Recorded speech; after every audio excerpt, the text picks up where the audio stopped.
Kaunas visada bus mano miestas, kur gimiau, užaugau ir didžiuojuosi būti dalimi šios krepšinio istorijos būtent.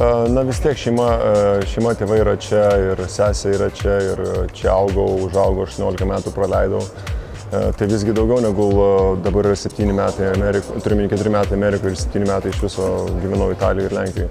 Tai vis tiek yra mano namai, čia mano draugai yra ir sporto mokykla ir viskas, aišku, mano tie patys pirmi didžiausi žingsniai iš tikrųjų ir vyko, mes sėdėm ant to parketo, kur viskas vyko. Čia treniruodavosi Žalgirio dubleriai, tiek Rimvydas Samulėnas buvo asistentas iš pradžių, Rimantas Grigas buvo vyriausias treneris.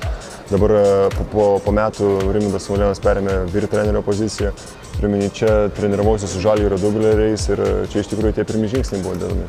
Visiems aš tą sakau, mes esam treti pasaulyje pagal krepšinį. Sakau, mes 3 milijonų žmonių turim.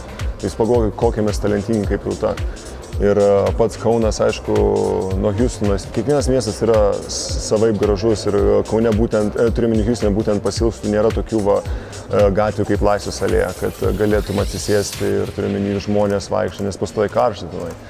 Palinkėčiau būti tokiais sirgaliais, kokie ir buvo. Iš tikrųjų malonu žiūrėti varžybas ar Žalgirio, kai žaidžia Žalgiris, turiu menį arenoje ir šnekėjau su savo draugais iš Amerikos ir aiškinau, sakau, 15 000 žmonių, sakau, per Eurolygą yra visa salė užpildyta. Sako, Kauno, sako, toks mažas miestas, visa salė užpildyta. Sakau, nu taip, pas mumis tokia yra religija. Kaunas yra, mano atžvilgiu, yra vienas didžiausių krepšinio miestų, galiu net pasakyti, turbūt ir Europoje.